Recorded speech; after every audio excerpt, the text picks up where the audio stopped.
In this video, I will be demonstrating how a web developer knowing JavaScript, HTML, and CSS can leverage the co-designed intranet modeler to create simple solutions in SharePoint without SharePoint-specific developer knowledge. Please journey with me while I use the modeler to obliterate the proverbial box that so often hinders SharePoint web part development. Before I begin, I want you to see the list that I will be retrieving data from to display on the page. As you can see, I have 4 events here, and each has a title, start date and time, end date and time, and an all-day event Boolean. Here, I am starting with a blank page. To begin, I need to open the developer tools by pressing F12 and clicking the Console tab. Next, I will enter the secret command to launch the modeler, abracadabra. First, I will enter a name for this view model. I will call it My Events. Because I want this view model to connect to a data source, I need a data connection, so I will check its checkbox and click the Edit button. Now, I will add a data connection and click the Create Edit button. The data connector defaults to the root site collection and displays all the lists and libraries in the root site collection. To retrieve data from a list or library in a different site collection, change the site.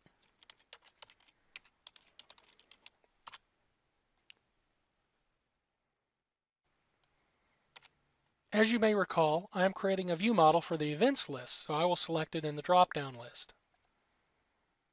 You can see there are a lot of options here. Since this is just an introduction to the modeler, I will just demonstrate the basics.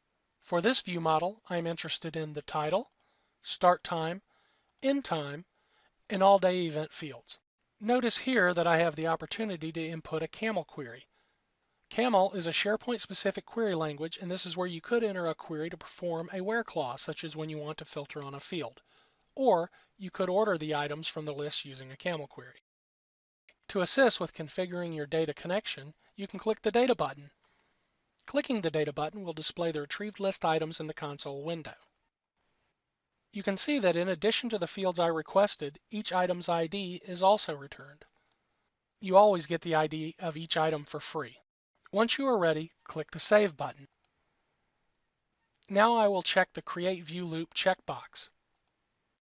Enabling this option will create the needed markup to display each of the retrieved items on the page. It isn't fancy, but it gets the needed markup for each field that the designer will need to create the display. Now that I am ready, I will click the Save button. Notice that there are buttons at the bottom that allow you to view the view model and view. The view model is the JavaScript needed to get the items rendered onto the page. There are several methods that create the life cycle for the view, and a knowledgeable developer can hook into these for custom behavior. For example, there is a method specifically for adding event handlers to elements in the view. The view is the actual HTML markup with special references to the fields retrieved from the items. Here, it is looping through each item in the list and creating a table row for it. Here, you can see it is creating a TD element and embedding the title in it. It is important to remember that the view model in view displayed when clicking the button is simply showing the files that will be generated. You cannot edit them at this point. Now I will click the Upload and Inject button, and on the Upload into SharePoint dialog box, I will click the Upload button. This just uploaded all the needed files to SharePoint for you. Now I will close my way out of the modeler.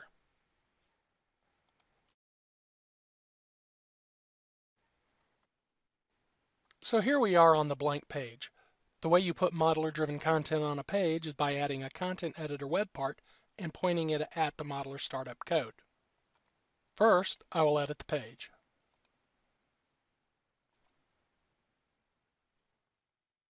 Next, I will add a content editor web part. The content editor web part is in the media and content category. Now I'll just click the Add button. You can see that the content editor web part was added to the page. Next, I'll edit its properties.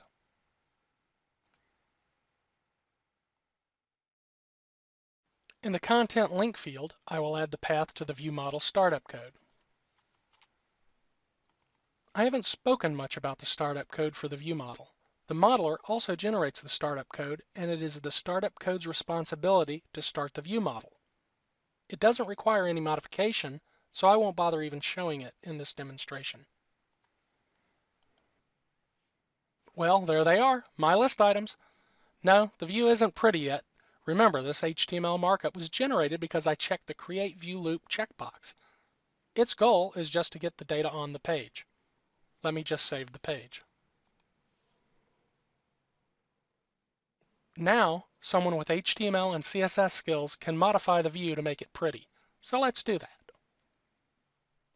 Here, I have SharePoint Designer loaded and pointing at my website. SharePoint Designer is a free Microsoft application that can be used to work with SharePoint. I will use it to edit the view I just created. While you could use any text editor for that, the added benefit of using SharePoint Designer is that it handles checking the files out, uploading them, and checking them back in. It makes editing your views and view models much easier. Because this is a simple demonstration of the modeler, I will not be editing the view model today. Remember, the view model is JavaScript code that allows me to affect the behavior.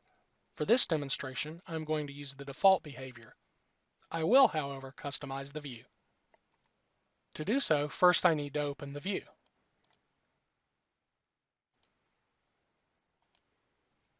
Here, you can see my Events view. Now, I'll click the file and click the Edit File link.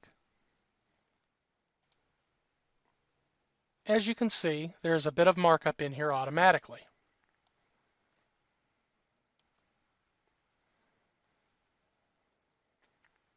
I'm going to cheat a bit and just paste in my new markup that someone else created. You know, someone with good taste, not a developer like myself. I'm simply going to replace all the contents of the file with my new markup. You can see it is much smaller than what I had.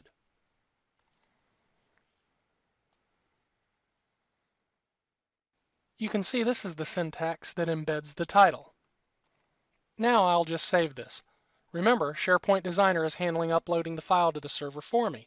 If I were using a normal text editor, I would have to manually upload the file through the web interface. This is much easier and quicker. So let's see what our view looks like now. I'll press F5 to refresh. Okay, well that's different. To be honest, it doesn't look like a step in the right direction, does it? But I have faith in the designer that created this view, so let's add his styling. So here I am back in SharePoint Designer. I'm going to take two shortcuts in the interest of saving time and keeping it simple. First, I'm going to use styling created by one of our designers. Second, I'm going to just add it here to the view. Of course, you shouldn't really do it this way unless you have a very good reason to do so. The right way would be to add it to your system's CSS file.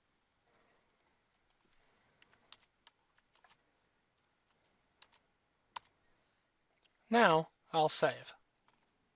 Okay, are you ready to see the final results? I'll just press F5. Wow, how about that? Nice design. One thing I haven't really mentioned is that since we haven't checked these files in yet, no one else can see this. I also haven't checked in the page since adding the Content Editor web part, so for all other users, that Content Editor web part isn't even on the page. Once I check in the page and the startup code, view, and view model files, other users can then see the view. Using the modeler, having just HTML and CSS skills, I was able to get a view of list data on a page and without the hassle of having a SharePoint web part deployed by an administrator. If I later want to tweak the view, I can do that by simply checking the view file out and editing it. And no other user will see that until I check it in, so I can tweak to my heart's content without disrupting other users. Now that's what I call obliterating the box. Oh yeah, one last thing. If this list of events looks familiar to you, it may be because you've seen it on CoDesign's intranet solution. And that's how you can use the modeler to create wonderful things. For more information about CoDesign's intranet solution that can be deployed in just 5 days for small to mid-sized businesses, go to www.codesign.com/intranet or click the link on the video.